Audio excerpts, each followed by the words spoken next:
أعوذ بالله من الشيطان الرجيم. بسم الله الرحمن الرحيم. السلام عليكم ورحمة الله وبركاته. إن الحمد لله نحمده ونستعينه ونستغفره ونتوب إليه ونعوذ بالله من شرور أنفسنا ومن سيئات أعمالنا. من يهدي الله فلا مضل له ومن يضلل فلا هادي له.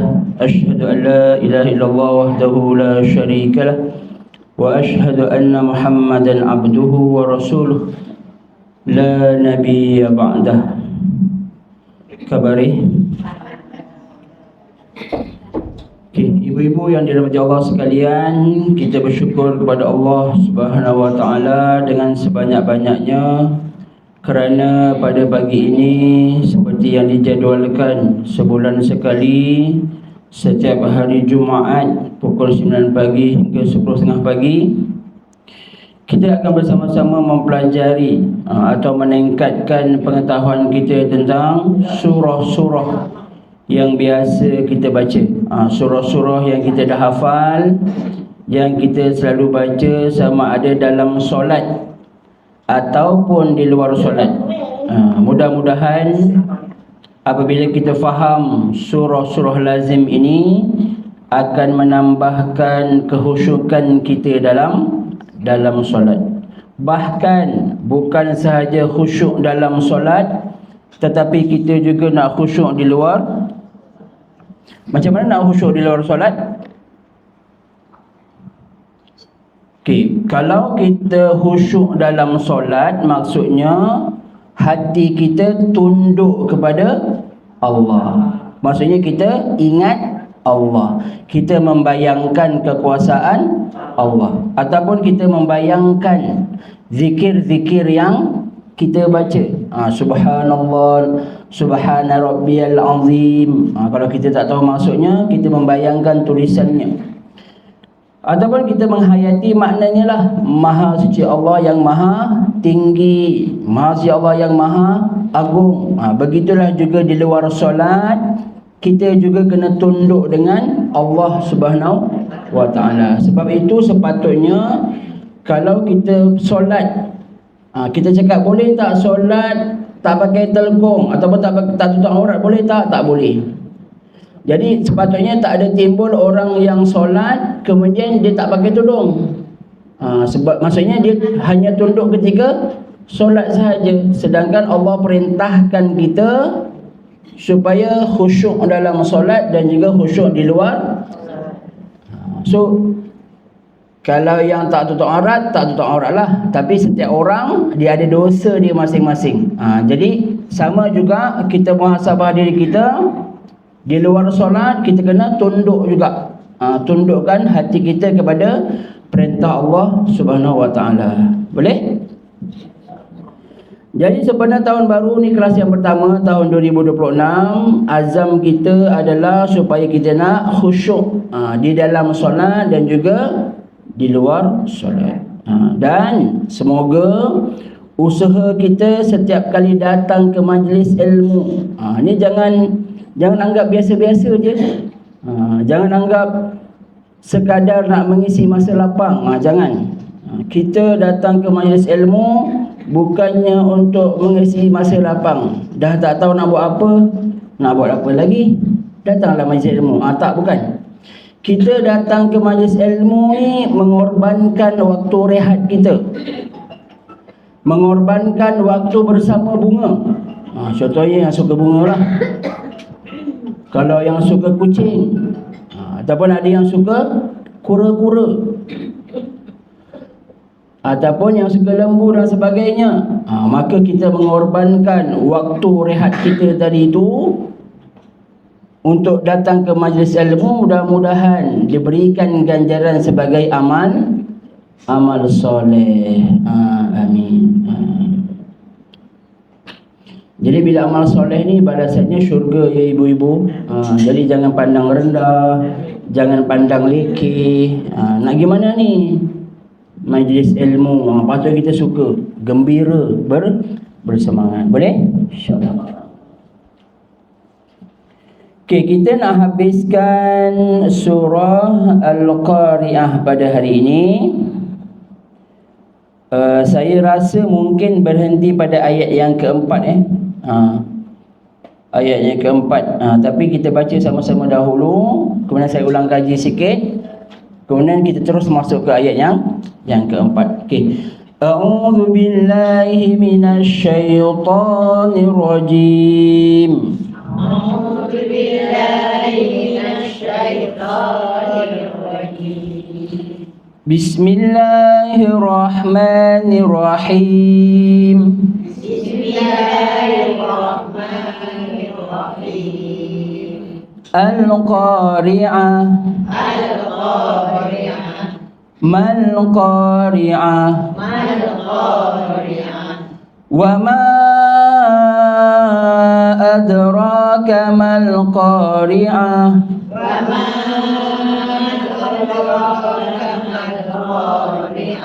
okay, wama tu hukumnya apa?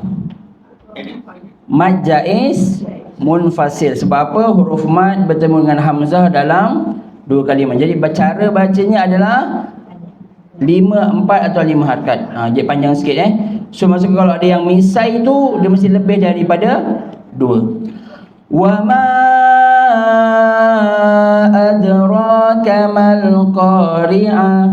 Wama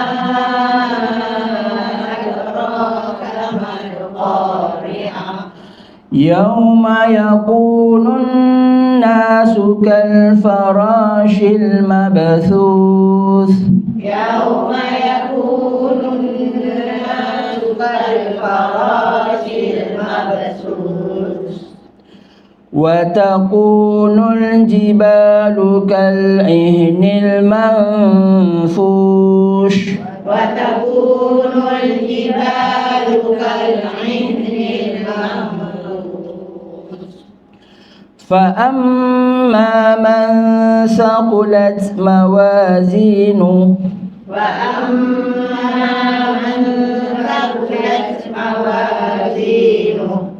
فهو في عيشة راضية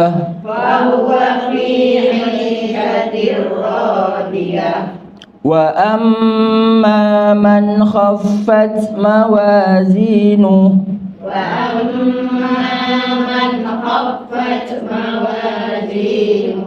فأمه هاوية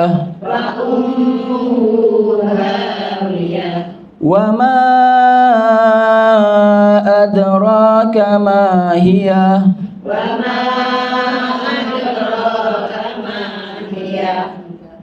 نار حامية. Okay, mantap para qari'ah para qari'ah kampung Tebuk Mufrad. Okay, jadi Al-Qari'ah ni kita ulang kaji sedikit. Surah Al-Qari'ah ni adalah, maksud dia secara umumnya adalah hari yang menggemparkan. Jadi boleh tak kita terangkan apakah hari yang menggemparkan tu, ataupun boleh tak kita membayangkan macam mana hari yang menggemparkan itu. Contoh kita baca berita PM letak jawatan, contohnya itu kan menggemparkan. Berbanding dengan kita baca Al-Qari'ah ni, bila kita baca Al-Qari'ah ni kita rasa menggemparkan tak? Kalau kita tak faham maknanya, dia tak akan gempar lah. Kalau kita baca banyak kali, 10 kali, 20 kali, 30 kali, kalau kita tak baca terjemahannya, kita akan rasa biasa saja Al-Qari'ah ni. Al-Qari'ah, Mal-Qari'ah, kita ulang-ulang. Tapi sebenarnya kalau kita faham Al-Qari'ah ni, dia sepatutnya menakutkan kita. Bila kita baca Al-Qari'ah, dia bukannya sekadar sedap saja, sebutan ainnya betul, qafnya betul, panjang pendeknya betul, tetapi kita rasa takut. Kalau tak ada rasa takut tu, sebab rasa takut ni dia tak boleh datang tiba-tiba saja. Kita kena bina perasaan takut tu. Macam mana nak bina? Kita faham Al-Quran sedikit demi sedikit. Okey. Jadi surah ini dia hari yang menggemparkan. Apa itu hari yang menggemparkan? Sebab pada hari itu akan berlaku kiamat. Apa yang berlaku pada hari kiamat?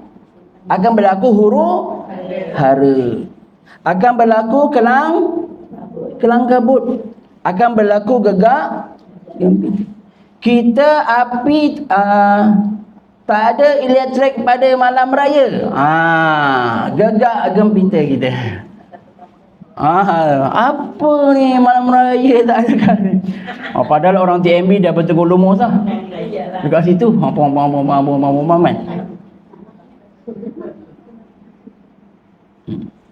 Okay, jadi Allah nak bagi tahu bahawa Al-Qari'ah ni cerita yang menggemparkan, huru hara, dan sepatutnya kita rasa takut. Begitulah juga dengan hari akhirat nanti. Apabila manusia dibangkitkan daripada kubur masing-masing. Kemudian Allah gambarkan pula nanti manusia bangkit daripada kubur, lepas tu akan keluar seperti katu. Allah gambarkan manusia ni, manusia yang hebat ni, yang kuat ni, yang boleh buat macam-macam ni, AI dan sebagainya ni, hari akhir nanti dia akan berjalan seperti kelekatu. Kenapa? Nanti kita akan bicarakan. Kelekatu macam mana?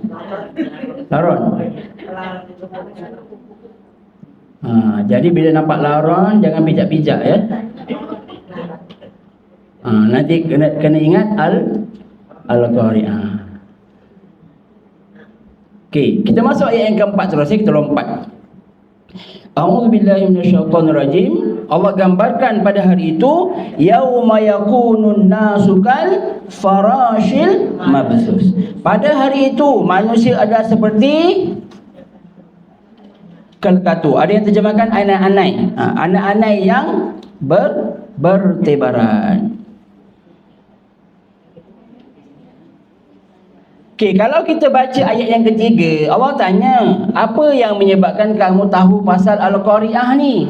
Kita tak tahu, melainkan Allah yang bagi tahu. Jadi ayat yang keempat ni Allah beritahu kita lah apa yang berlaku pada hari kiamat.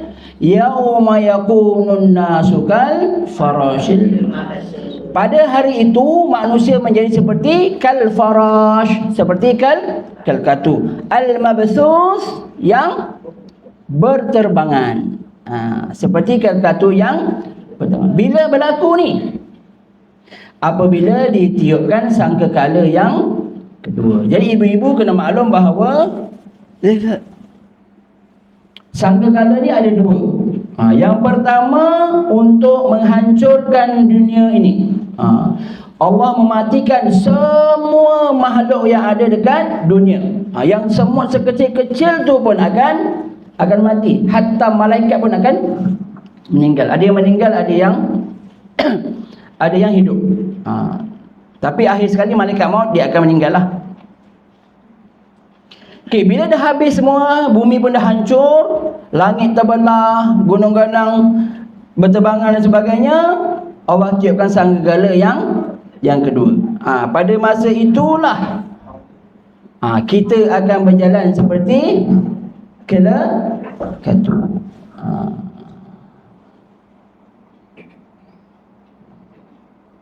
Okay, jadi semua manusia akan keluar daripada kubur. Ni geng-geng terbuk mufrad akan pergi ke padang.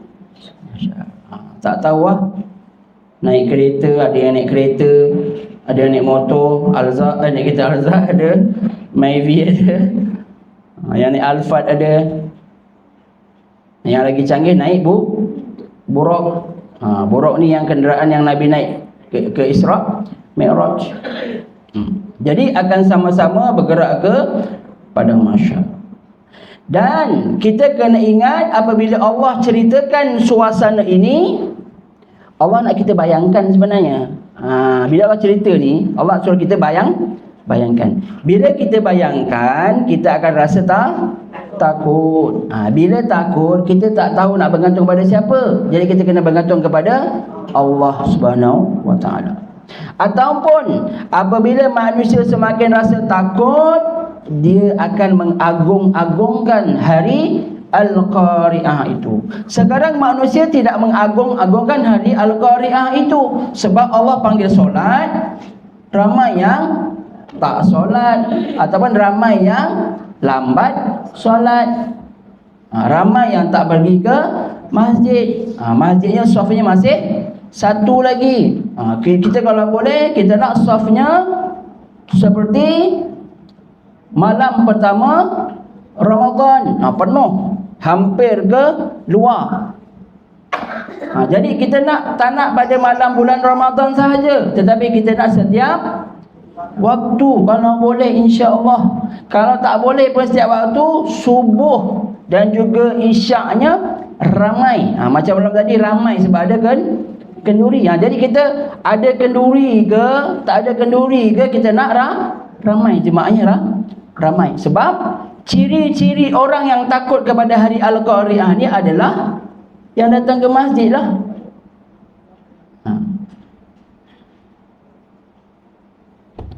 Kita kalau orang runtuhkan masjid kita, kita rasa marah ke tak?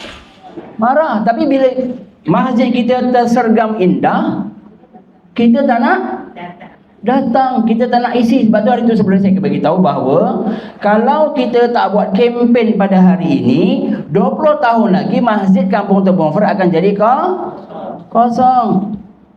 Ibu-ibu semuanya dah berada di taman-taman syurga. Amin. Amin. Jadi kat masjid ni kosong. Jadi kita nak kempen kepada anak-anak kita, kempen kepada cucu-cucu kita, ramaikan masjid Kampung Tebuk Mufrad ni. Yang lelakinya kena datang 5 waktu sehari semalam. Nanti 10 akhir Ramadan, kena kempen, kena bermalam dekat masjid Kampung Tebuk Mufrad. Kalau yang perempuan, kalau tak boleh pukul 12 ke atas, waktu tarawih itu. Kalau tak boleh lama, sekejap. Janji kita ambil masa untuk malam Al-Qadr. Okey. Jadi itulah tujuan Allah turunkan Al-Quran. Itulah tujuan Allah turunkan surah Al-Qari'ah kepada kita. Jadi bila kita termenung sorang-sorang dekat rumah, anak ramai pun macam tak ada anak. Contoh kan, tak balik. Contoh. Ini bukan berlaku kat sini. Contoh. Sebab anak-anak sibuk. Sibuk, cucu-cucu sibuk ke sekolah. Kalau balik rumah pula bising pula, gaduh sana sini, berebut sana sini. Kalau tak balik, sunyi, alhamdulillah. Mumet. Jadi macam mana? Nak cucu balik, boleh tak cucu balik tapi senyap-senyap je? Mana boleh. Kalau dah besar boleh lah kan. Dah besar tengok handphone je lah. Tu senyap sangat pula. Tak tahu nak buat.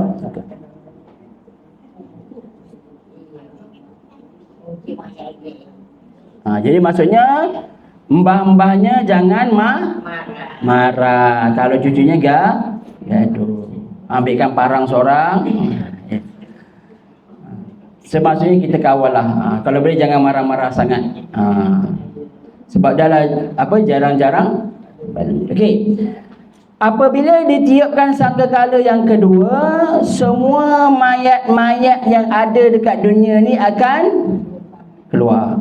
Kita sedang bincangkan surah Al-Qari'ah tadi. Yang baru datang kita sedang bincangkan surah Al-Qari'ah ayat yang keempat.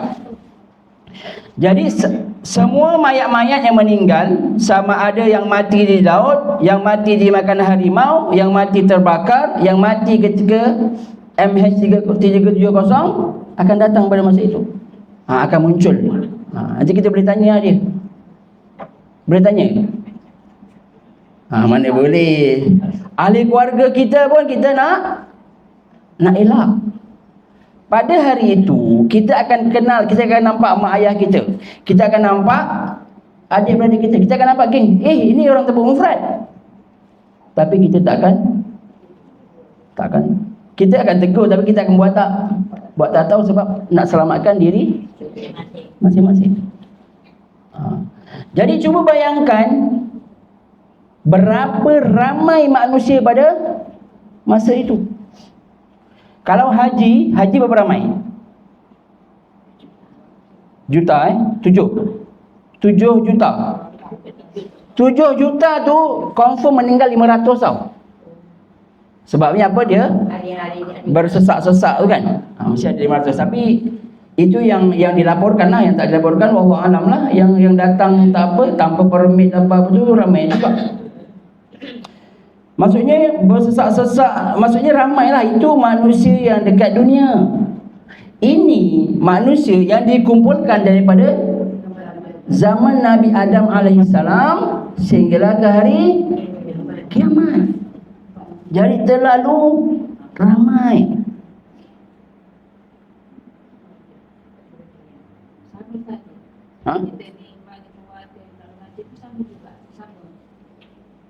Masa bangun ni sama lagi. Masa bangun ni sama lagi. Kalau kamu juga semua tak ada yang tetap. Ya, betul.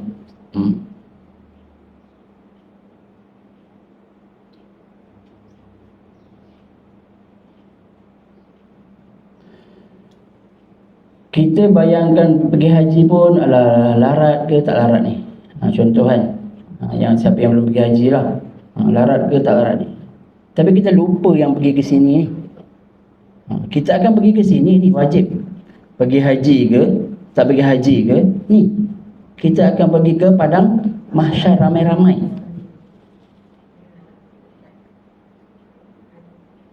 Jadi macam mana kita boleh abaikan hari yang sangat dahsyat ni?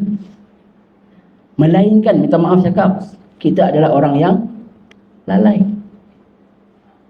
Sebab tu Allah turunkan Al-Quran, baca, faham, supaya kita rasa takut. Kalau tak baca Quran, memang takkan rasa takut, confirm. Saya dah cuba dah. Saya dah cuba tak baca Quran, tinggalkan Al-Quran. Memang hidup kita akan lalai. Kita akan sibuk kerja je. Kerja, bangun kerja, pagi kerja, balik kerja,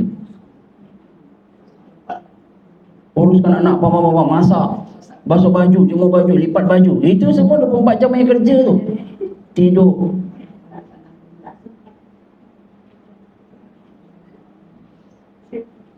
Jadi sebab tu Allah suruh kita baca Al-Quran supaya kita ingat. Manusia dia memang akan lupa, caranya kena baca. Jadi sekarang ni kita sedang baca. Kemudian Allah gambarkan bahawa lepas manusia keluar tadi tu yang berbilion-bilion tu, Allah kata manusia akan keluar seperti kelkatu. Kenapa dalam banyak-banyak binatang Allah gambarkan seperti kelkatu? Kenapa tak burung ke, cengkerik ke? Kenapa laron? Kecil-kecil. Lebah ke? Ataupun ada banyak lagi binatang yang kecil-kecil kan? Tapi kenapa laron? Sekali keluar dia banyak.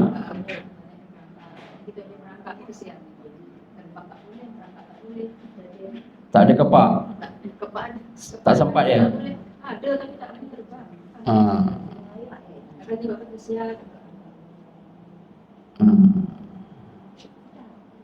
Okey.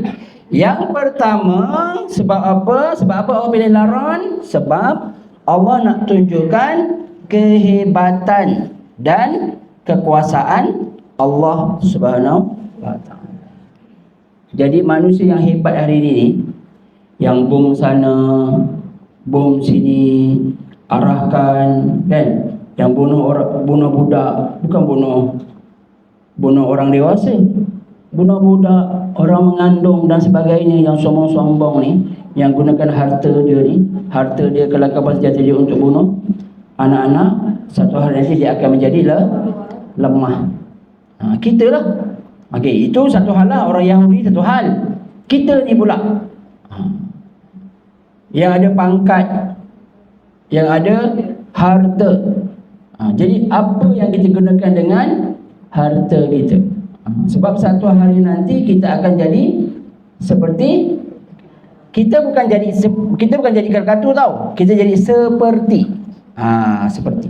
Sebab Allah nak gambarkan manusia sangat lemah dan sangat ringan. Tadi macam akak cakap, dia keluar sekali banyak kan. Ni tak boleh bayangkan ni manusia ni berbilion-bilion ni.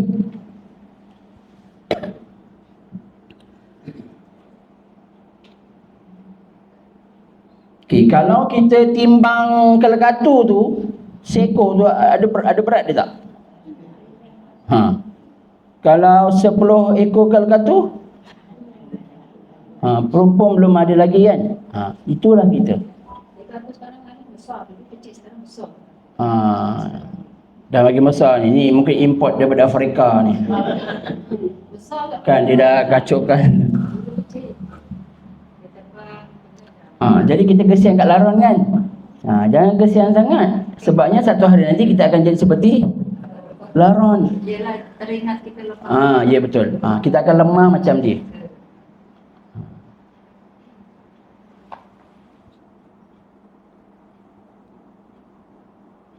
Jadi daripada perumpamaan ni Allah nak bagi tahu bahawa manusia hari ini bangga dengan kekuatan, pangkat dan kuasa.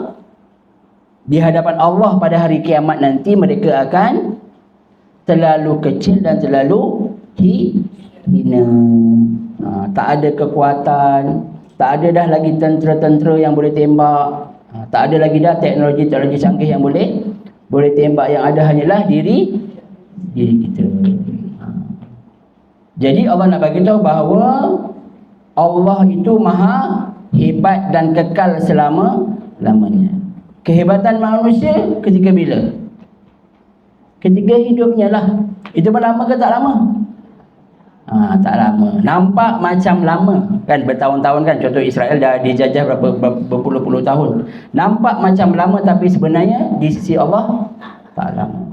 Macam kita hidup ni macam lama, 63 tahun, 70 tahun, apa. Nampak macam lama, tapi nanti ditimbangkan dengan hari akhirat hanya beberapa masa, saat, jam. Dia pun takut diri berat. Yang cukup amalan kita dah tak cukup. Memang tak pernah cukup lah kan. Memang tak pernah cukup. Sebab patutnya Nabi cukup, betul tak? Sepatutnya Nabi dah cukup. Tapi kenapa Nabi solat juga? Apa maksud cukup tu? Maksudnya Nabi dah dijamin masuk syurga. Nabi dah dijamin, wahai Nabi, kau memang dijamin masuk syurga. Jadi kalau tak beramal pun enggak apa.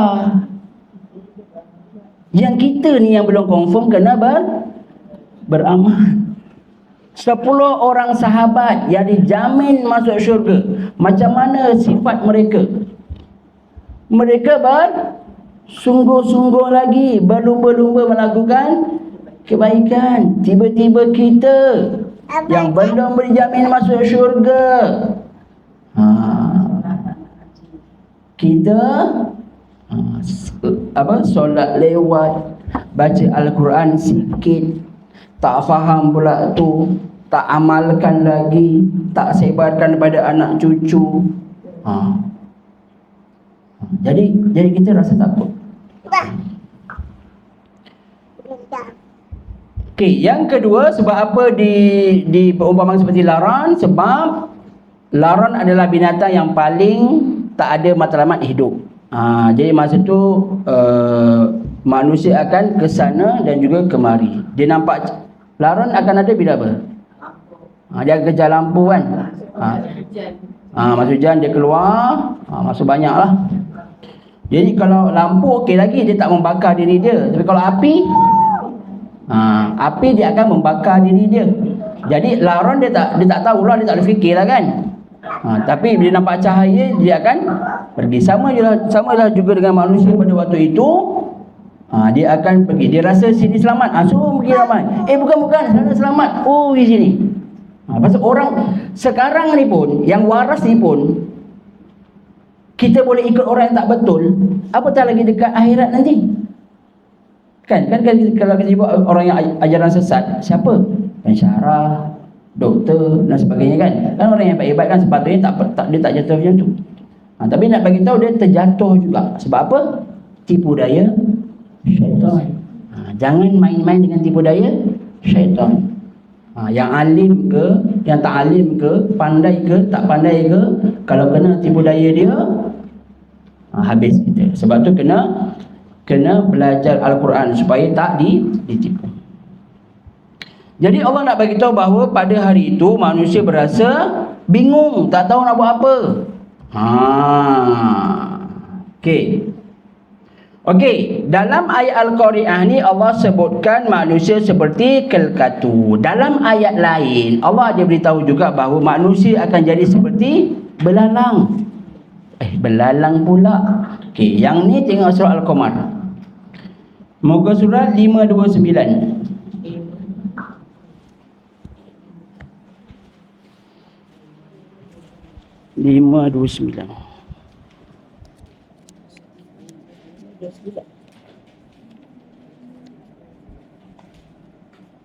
Ayat berapa? Ayat 7 dan 8. Ayat 7, ni atas sekali. Atas sekali nampak? Khusya'an. 528. Lagi. 529 Huruf ya, Pak. Ni. Nampak ni nampak besar kan?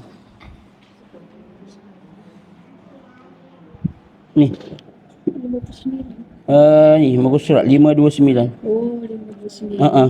Muka cari muka surat dulu. Kan 59.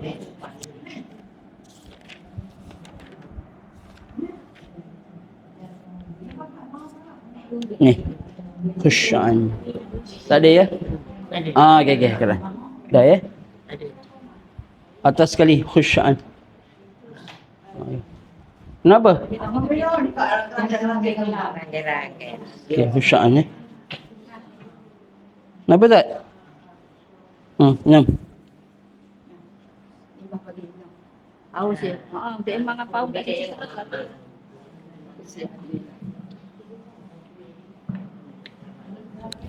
Okey, ayat yang ke-7 tu ya. A'udzu billahi minasy syaithanir rajim.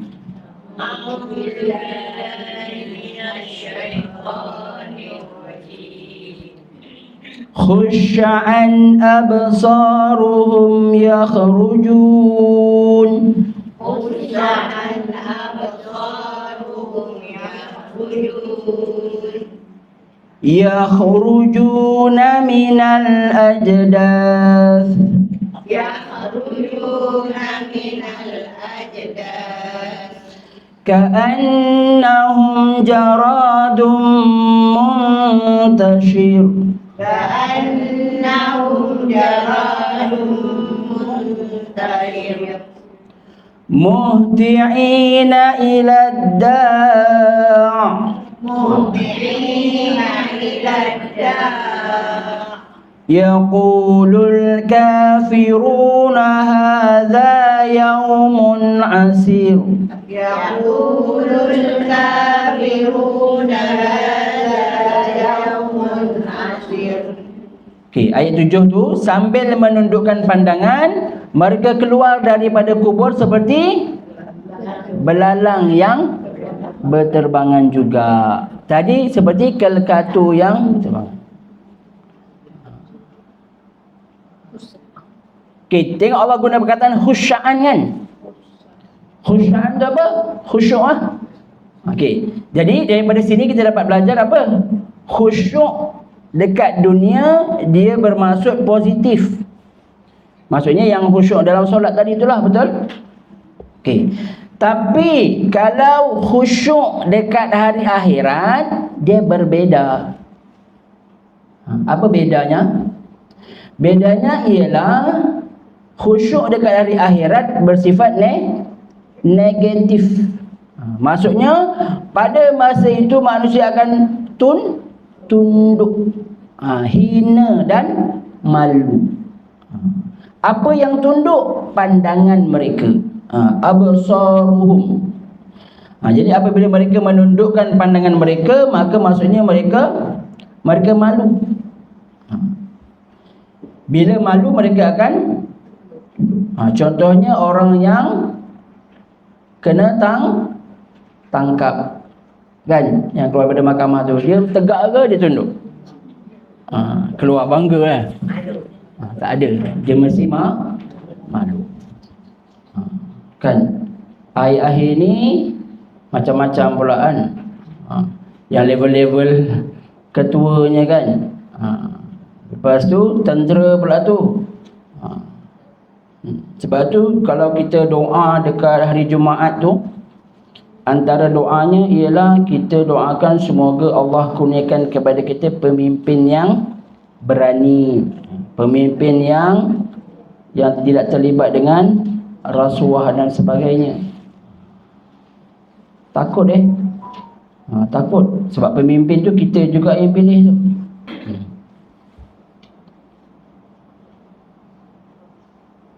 Okey. Jadi begitulah juga dengan hari akhirat, pandangan manusia pada masa itu mereka akan sentiasa tunduk dan yakhrujuna, mereka keluar minal ajdas, daripada kubur-kubur, ka'annahum, seperti jarad. Belalang tu maksudnya jarad. Jaradum muntashir. Muntashir tadi sama dengan al-mabthus surah al-Qari'ah, iaitu berterbangan. Jadi mana satu yang betul ni? Ada masa manusia jadi seperti kelekatu dan ada masa akan jadi seperti belalang. Jadi yang mana satu betul? Dua-dua betul. Sebabnya dua-dua daripada Al-Quran. Tapi macam mana? Okey, so maksudnya dia ada mengikut fasa. Macam kita kan, kita ada fasa kan. Mula-mula dalam alam rahim. Dalam rahim tu terus jadi manusia ke? Tak. Daripada seketul darah, tulang, daging, ada kaki, ada kepala dan sebagainya kan. Okay, sama juga dengan kita ni. Ketika kita berada di hari akhirat nanti, fasa yang pertama manusia bangkit dalam keadaan kacau bilau, kebingungan. Itu Allah gambarkan seperti kal farashil mabthus, yang surah al-Qari'ah tadi. Itu fasa yang pertama. Kita keluar daripada kubur, terkejut tak? Apa yang berlaku ni? Apa yang berlaku ni? Apa ni? Semua manusia akan tertanya-tanya. Yang kedua, fasa yang kedua, bila dah berterabur tu ke sana ke sini, akhir sekali akan ada seruan. Malaikat panggil ke, akan pergi ke padang mahsyar. Pada masa itu manusia akan berbondong-bondong, seperti belalang. Tengok, tadi kelekatu, yang ni belalang. Allah nak beritahu betapa lemahnya manusia ni. Jadi kalau kita baca Al-Quran, kita baca perlahan-lahan, kita hayati, barulah kita datang perasaan takut. Kalau kita baca Al-Quran laju je, Al-Qari'ah, Mal-Qari'ah, Wa ma adraka Mal-Qari'ah. Sedap. Tajwidnya, panjang pendeknya, dengungnya, semua sedap. Tapi kalau kita tak faham maknanya, tak akan datang rasa takut.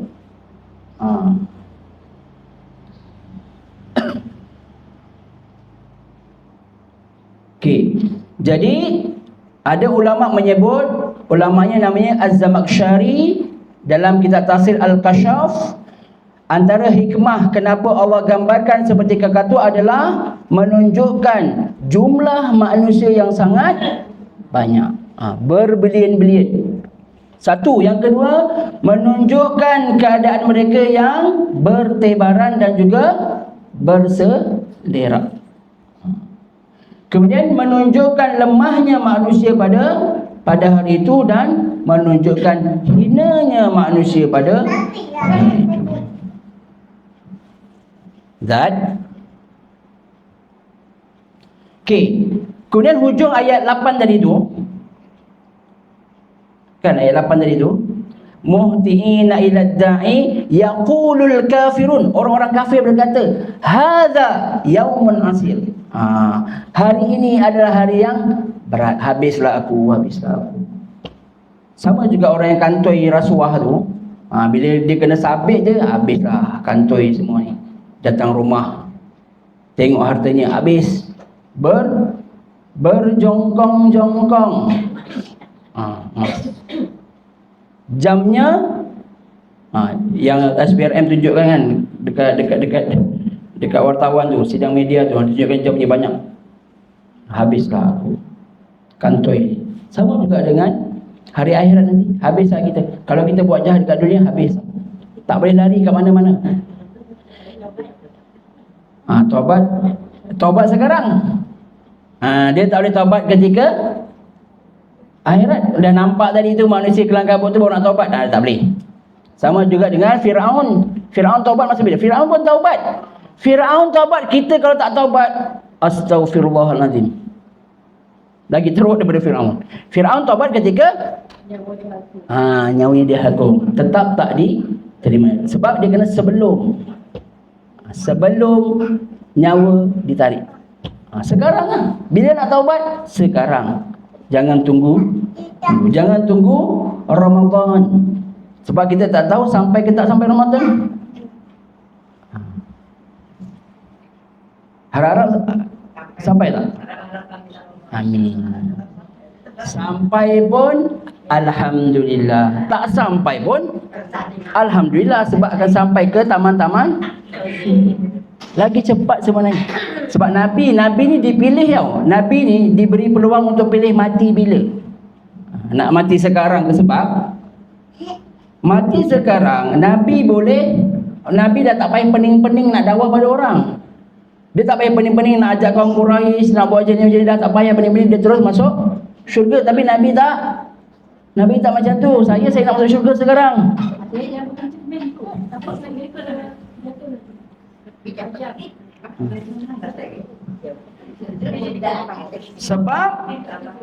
Sebab macam-macam masalah kan. Orang-orang muda ni lagi ada macam-macam masalah. Jadi kalau boleh nak meninggal sekarang, dah masuk syurga terus, tak nak fikir. Contoh.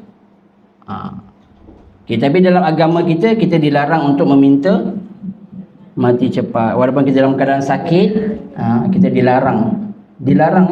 Kita doa, sepatutnya kita doa, berikanlah yang terbaik untuk kita. Ada doa ni. Okey.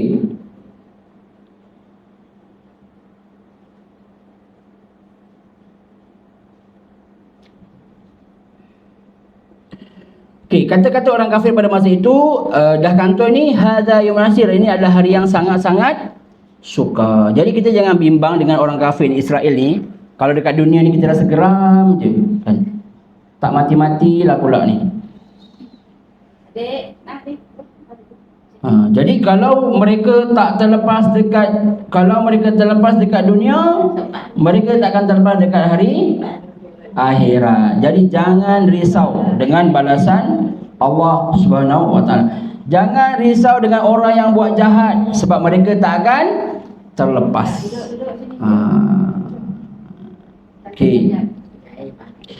Selepas Allah jelaskan keadaan manusia pada ayat yang keempat ni, kita masuk pula ayat yang kelima.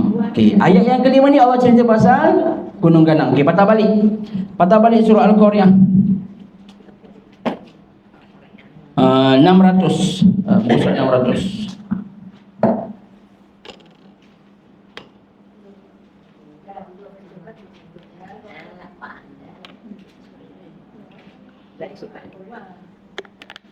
Sebab itu kalau nampak budak-budak, jangan dipuji-puji tau.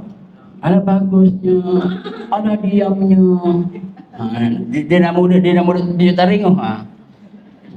Tapi doakan, mudah-mudahan lebih baik daripada bapaknya.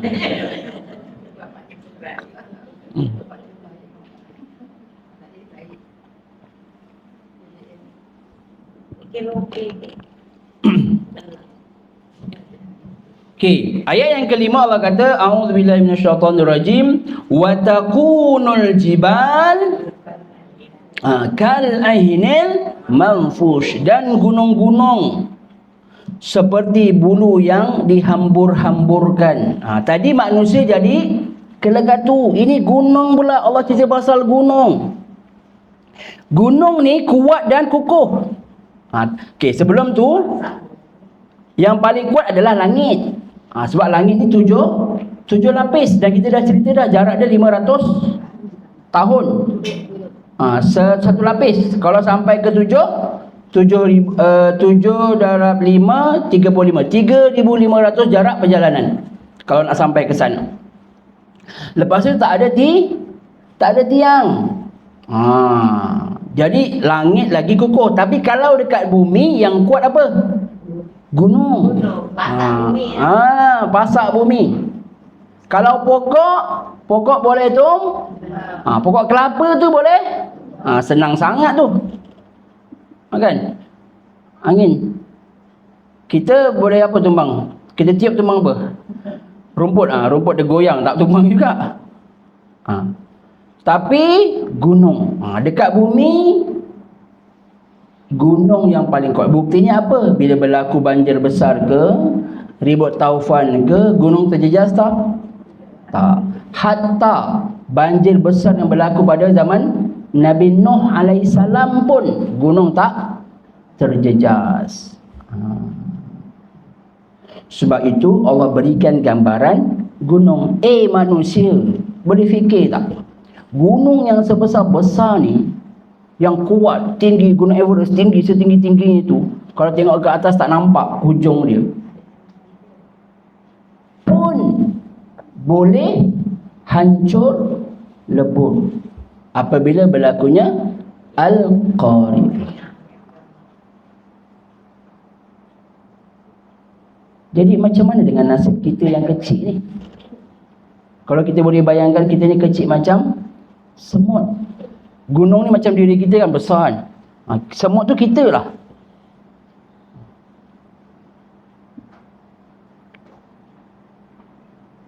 Macam mana gunung yang besar, yang berat tu, dia boleh bertukar menjadi yang ringannya. Siap boleh Allah gambarkan, bila dia tiup, dia akan berterbangan. Jadi sebenarnya bila kita baca surah Al-Qari'ah ni, Allah nak beritahu tentang suasana yang menakutkan. Allah bukan sahaja nak tunjukkan kekuasaan Allah, tetapi Allah nak timbulkan rasa takut kepada manusia. Pada satu hari nanti, kamu dah tak boleh lari ke mana-mana. Dekat gunung pun, gunung yang besar dan kuat tu pun akan hancur. Kita rasa takut kalau sekarang kita banjir. Banjir panjat pokok, panjat bumbung. Pun ada yang tak selamat.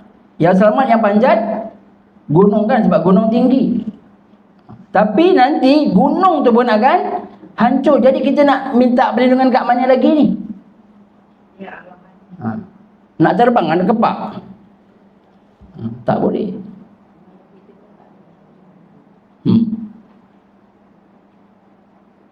Jadi Allah bukan sahaja nak kita rasa takut, tetapi yang paling penting adalah lepas rasa takut apa? Lepas rasa takut kena bersedih. Ni dah takut ni, nanti azan buat tak tahu je. Dia tak jadi apa. Yang susah, sebab itu para sahabat dia cakap dengan Nabi, wahai Nabi, ketika saya berada bersama kamu, saya rasa saya ni memang ahli syurga. Macam kita kan, kita cari ahli syurga kan dalam kuliah, amin mudah-mudahan. Tapi bila kita keluar nanti, kadang-kadang azam buat tak tahu dan sebagainya kan. Jadi para sahabat tanya, kita ni macam orang munafik. Kita macam lupa Allah. Sedangkan para sahabat ni, dia kata dia bergurau dengan anak-anak dia je. Tapi itu pun sahabat dah rasa berdosa sangat. Apatah lagi kita kan, tengok cerita, tengok drama dan sebagainya. Tapi lepas tu Nabi jawab lah, sebenarnya tak. Sebenarnya maksudnya bersama keluarga tu pun adalah bagus kan. Kerana Allah juga. Tak ada masalah. Cuma kita nak kaitkan dengan diri kita tadi. Kita bersedia dengan apa? Kita kena rasa takut. Sebab itu, kenapa Nabi perintahkan lepas solat kena istighfar? Sepatutnya yang istighfar yang mana? Tengok drama ke solat? Saya tanya lagi sekali soalan Cepu Mas. Yang patut kita istighfar lepas solat ke lepas tengok drama? Solat kita buat baik ke buat jahat? Baik. So Takut ada kesalahan. okey, betul. Tapi tengok drama? Tapi kita istighfar tak? Nampak? Maksudnya Allah nak bagi tahu kalau lepas solat istighfar, lepas tengok drama kena double 10. Alah bolehlah saya nak tengok drama sejak malam ni. Hari ni nak tengok drama kejap sejam je. Dah tu kita gantilah dengan istighfar. Kalau kita naik minggu, Boleh. Kira mengingati Allah lah. Tazkirah ke, ceramah ke, boleh juga tak masalah. So maksudnya saya nak bagi tahu tu lah tadi tu. Apa tadi kita lepas jumpa kawan-kawan, kadang-kadang mengumpat. Tak nak mengumpat tapi kejeblos dia. Jadi lepas tu pun kena kita kena bayangkan dia solat yang baik tu pun kena istighfar, apatah lagi kalau kita memang buat tu. Zat?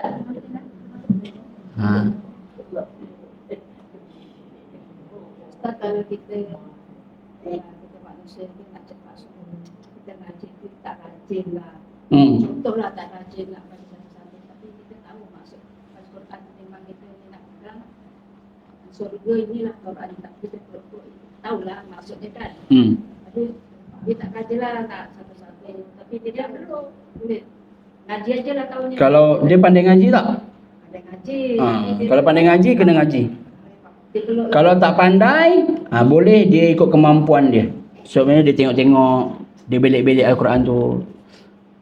Sambil dia menginsafi lah. Itulah dulu muda-muda mak ayah suruh pergi ngaji, aku ngulur. Lepas semua teringat lah. So kita boleh belik-belik. Siapa yang tak pandai ngaji, boleh tengok ayat Quran tu. Dan sambil-sambil kita doa. Dan yang paling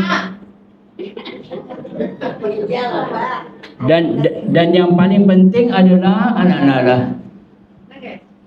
Dan yang paling penting adalah kita kena belajar lah. Kena belajar, tak boleh tak belajar. Kaca, gelasnya kaca. Jatuh. Azad suruh berhenti ke apa ni?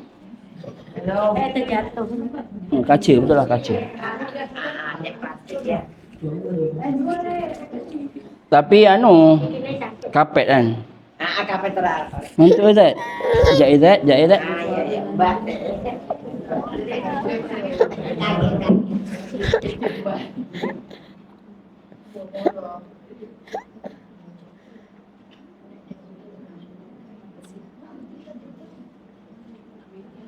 Jadi kita kena bersedia. Okey. Tadi hari kiamat menakutkan tak? Macam tak takut je. Sepatutnya menakutkan lah. Tapi ada lagi perkara yang lebih menakutkan. Apa dia? Agak-agak. Kalau yang takut tu ngaji. Tak, yang betul-betul takut. Tak ngaji ni tak takut. Kalau orang ngaji tu. Betul. Kalau dia takut dia ngaji. Betul. Tak ngaji. Betul. Saya setuju. Ya macam-macam mana lah. Ngaji aja lah. Dia tak mendalami. Contoh kalau nenek saya dulu, Al-Qurannya besar sebab dah tua kan, jadi kena nampak. Tapi mereka usaha juga nak baca Quran. Walaupun tak faham, dia dah terlepas dah. Sebab zaman itu belum ada lagi canggih macam sekarang. Sekarang ni dah macam-macam. Ustaznya pun dah Macam-macam juga ustaznya. Bukunya pun macam-macam. Media sosial pun. Okay, saya nak bagi tahu, kalau lah tak sempat datang kuliah hari Jumaat, sibuk sangat contohnya kan, buka YouTube, buka TikTok, tulis ngaji, keluar, tengok je, jangan risau sangat, tengok je, belajar sikit-sikit. Kalau nak belajar Iqra dengan ustaz malu, belajar dekat YouTube cara baca Iqra. Jangan baca Quran, Iqra. Ni contoh yang tak kenal Quran. Iqra, cuba ikut. Cuma nak tak nak, alah malas lah ustaz. Tinggal nak tak nak aje. Sebab memang ada. Nak yang percuma, nak yang berbayar. Sebenarnya bergantung kepada kita. Kalau itu pun berbahaya lah ustaz. Itu pun berbahaya. Kena ada panduan lah. Kadang-kadang sebelah tu dah lah. Kekek gitu. Dia kena ada panduan. Ada kadang kita nak Kena ada panduan.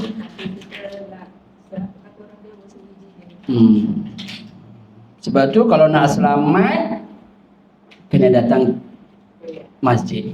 Nak selamat. Sebab ajaran sesat pun kebanyakan dekat media sosial. Sebabnya dia nak rahsia-rahsia. Jangan bagi tahu siapa-siapa. Ini amalan yang dahsyat. Siapa-siapa pun tak boleh lawan. Terus masuk syurga. Nabi pun kalah. Kalau kita dengar yang kelebihan-kelebihan macam tu, jangan mudah percaya. Sebab kita ni, satu kita malas ibadah, lepas tu kita terpengaruh dengan ibadah yang mudah-mudah tadi tu.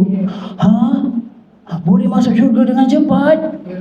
Kita pun tanpa pergi kuliah, tanpa perlu mengaji, tanpa perlu berzikir, tanpa perlu sembahyang. Tu janganlah. Sebab Nabi pun sembahyang.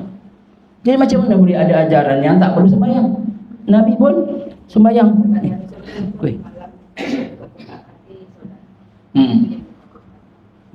Okey. Boleh? Okey, kemudian Allah bagi tahu ayat yang ke-6. Fa amma man saqulat mawazinu. Dan adapun orang-orang yang berat timbangan kebaikannya. Siapa-siapa yang berat timbangan kebaikannya, maksudnya amal solehnya banyak. Apa yang berlaku?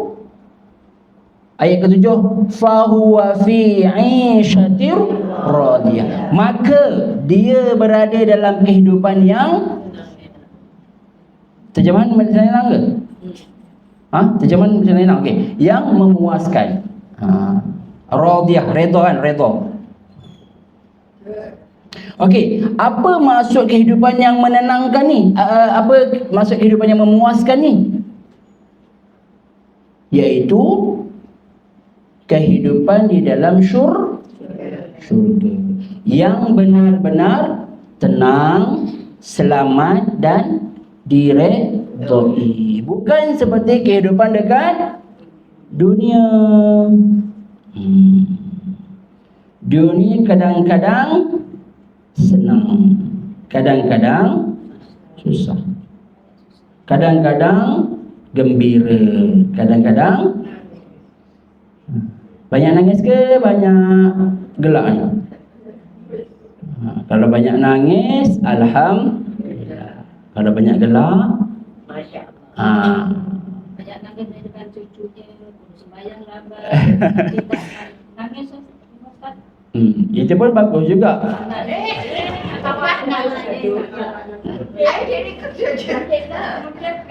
Tak apa kan, dia plastik kan.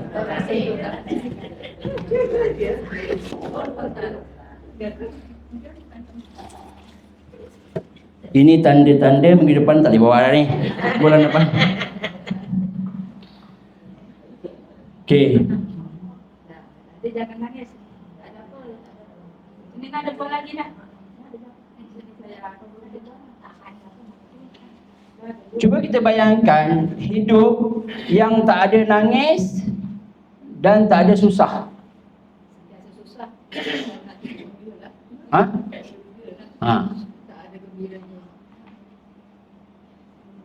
Sekarang ni kalau kita ada harta pun senang ke? Yang banyak harta tengok mak ayah. Mak ayah yang banyak harta pening sekarang. Contohlah kan. Dah anak-anak kah? Gaduh. Nak bagi. Ada banyak susah, sikit tak ada susah. Macam mana? Orang Malaysia tak ada robot. Jadi leceh dekat dunia ni. Sebab tu kita kena fikir jauh lagi, fikir panjang lagi, fikir hari akhirat.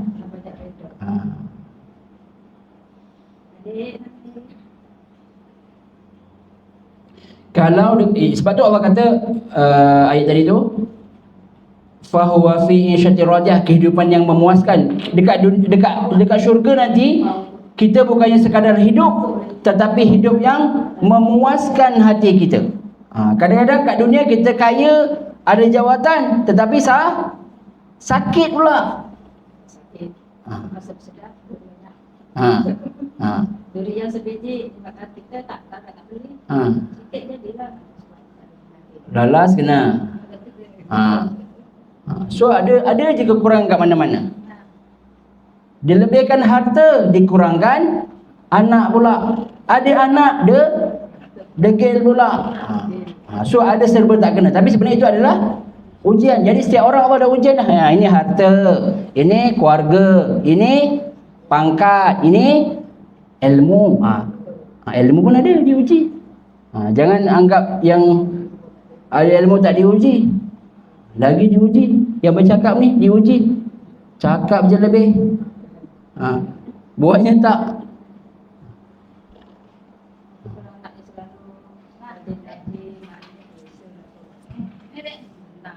Ya. Ya ke? Adakah yang mak macam tu kat dunia? Dia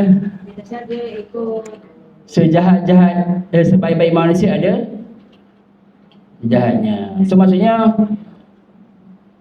sebab kita tak akan dekat dunia ni tak akan sempurna. Walaupun kita nampak anak tu soleh, ustaz dan sebagainya, baca Quran dan sebagainya, dia tetap ada dosa-dosa yang kita tak nampak. Sebab dia adalah manusia. Jadi maksudnya kita kena belajar redha dengan apa yang kita adalah. Sebab kalau anak kita kurang kat sini, dia ada lebih kat sana. Macam itulah. Macam itulah kita mengimbangi apa yang Allah berikan kepada kita. Tapi last sekali, akhir sekali, semua kena berusaha lah beramal soleh tadi tu. Sebab nak dapatkan kehidupan yang lebih baik dekat syurga. Kalau dekat dunia pun kita nak hidup yang lebih baik, contoh masa muda-muda sibuk kerja, dah tua kita nak hidup senang lenang, kita kena usaha. So sama juga dengan hari akhirat. Kita kena usaha juga pada hari ini.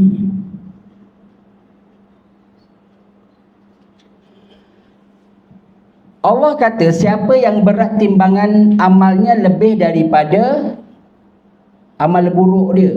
Amal baik ini kalau kita buat sekali digandakan 10. Kan? Amal baik kalau kita buat digandakan 10. Kalau buat jahat Allah tak gandakan. Satu saja. Jadi maksudnya kalau dekat hari akhirat nanti, kalau amal buruk kita tu lebih banyak daripada amal baik kita, maksudnya apa?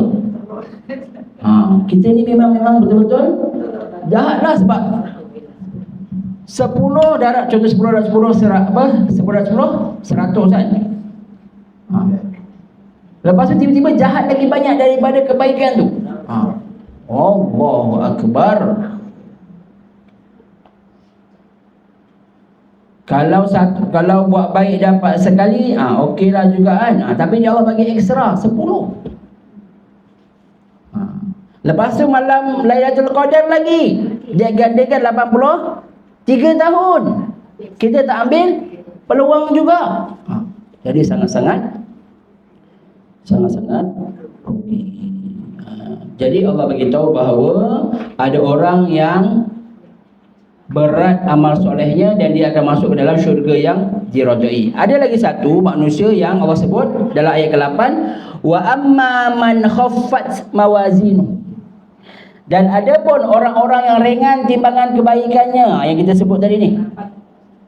Tempat dia kat mana? Ayat 9. Fa ummuhu hawiyah. Maka tempat kembalinya adalah neraka hawiyah. Kemudian Allah tanya, wa ma adraka mahiyah? Tahukah kamu apakah neraka hawiyah itu? Narun hamiyah, iaitu ayat ke-11, api yang sangat panas. Api dekat dunia panas tak? Okay, api dekat neraka berapa kali panas? Berapa yang Nabi gambarkan? 69 kali ganda.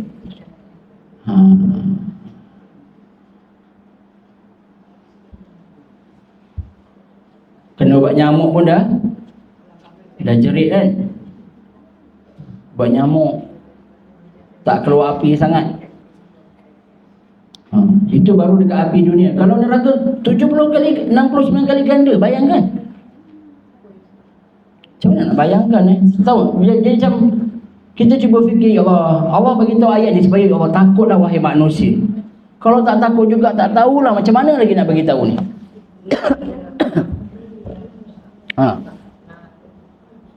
Jadi sebab tu Allah turunkan Al-Quran ni, Allah nak selamatkan kita. Ya wahai manusia, wahai hakim, tolonglah baca Al-Quran ni. Bila kamu baca Al-Quran, kamu akan rasa takut. Bila kamu rasa takut, kamu akan bersedia. Sama juga dengan kita semua ni. Kita kena bersedia dengan memberatkan timbangan. Memberatkan timbangan kebaikan. Saya tak mampu nak bangun malam, Ustaz. Jangan buat yang tak mampu-mampu dulu. Jangan buat yang berat-berat dulu. Contohnya kalau kita nak mulakan perubahan, mulakan dengan 5 waktu. Dah cukup 5 waktu, awal waktu. Dah awal waktu yang lelaki berjemaah. Dah berjemaah dekat masjid. Tapi dia mudah disebut tu. Tapi susah nak diamalkan. Kadang-kadang awal, kadang-kadang terlambat. Sebab tu tadi kalau terlambat tadi kita kena istighfar. Kena ingat balik tadi. Kalau solat pun kena istighfar. Kalau kita lalai, lagilah kena istighfar. Dan Nabi pun ada beritahu kepada kita tentang amalan yang mudah tetapi timbangannya berat. Contohnya apa? Ini dah berat lah ya ni, timbangannya ya. Contohnya zikir subhanallahil azim, subhanallahi. Kalau kita tak pandai baca Quran, tak pandai nak zikir yang panjang-panjang, ni zikir yang pendek. Subhanallah pun zikir, alhamdulillah, Allahu Akbar, itu semua ada kelebihan-kelebihan dia.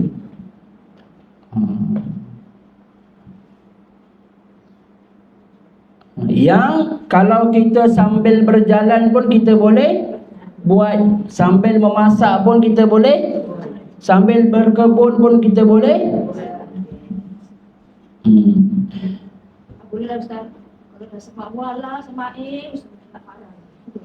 Tak boleh lah nak Mengeluh, kena elak lah. Banyak mengeluh. Saya lah tak. Kalau zikir dalam majlis ilmu macam mana? Boleh tak zikir dalam majlis ilmu? Boleh? Apa hukum zikir ketika majlis ilmu? Apa hukumnya? Artinya bukan ustaz yang ngajar, tak boleh zikir sendiri. Sama juga dengan baca khutbah. Tak boleh. Contoh Zikir sendiri tak boleh. Zikir tu baik ke tak baik? Baik. Cuma apabila dia bertembung dengan perkara yang wajib, dia kalah. Jadi contoh, zikir tu sunat, menuntut ilmu yang ni yang kita nak tekankan ni. Jadi maksudnya bila kita dalam majlis ilmu dengan ceramah ke, sebab kadang-kadang ustaznya boring. Ini yang payah kalau kita pilih-pilih ustazahnya. Jangan pilih-pilih ustazah ni boring ke tak boring ke, jangan ada niat macam tu. Sebab kita kena dengar juga. Kalau ustazahnya boring lah, zikir lah. Jangan. Kita duduk dalam majlis ilmu pun kan dapat taman syurga kan. Jangan dia pilih-pilih. Sebab tu kalau itu orang pilih-pilih saya nak dengar ustaz ni je lah. Sebab apa? Ustaz ni lawak. Dia sebenarnya macam ni. Mula-mula nak tarik orang yang jauh daripada agama, nak serius tak boleh. Dia kena selitkan yang gelak-gelak sikit. Tapi bila kita dah lama belajar agama, so kita kena pergi yang serius. Yang kita cerita pasal Al-Quran. Takkan nak cerita pasal Al-Quran gelak-gelak. Sebab kita membaca bertakut. Okey. Jadi apabila kita membaca surah Al-Quran, mudah-mudahan kita ingat kepada kelegatu. Kita ingat pada hari rasa tak? Jadi nampak kelegatu pun kita boleh kaitkan dengan Al-Quran. Nampak belalang pun boleh kaitkan dengan Al-Quran. Berlaku bencana alam boleh kaitkan dengan Al-Quran. Kalau rasa malas nak beribadah, kena ingat Al-Quran. Takut, kena usaha sekarang, kena bersedia sekarang. Jangan tangguh-tangguh. Nampak umur macam jauh. Contoh kan, saya muda kan, nampak umur macam jauh, tapi ajal tu tak tentu. Mungkin saya pergi dulu. Jadi kalau saya pergi dulu, nanti tengok rakamannya dekat YouTube. Nanti saya dapat pahala lagi.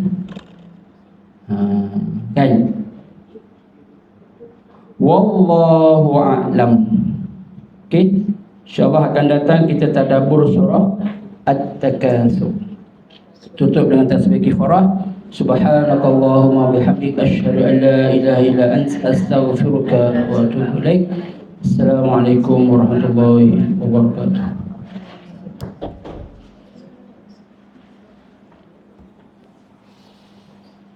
Terima kasih.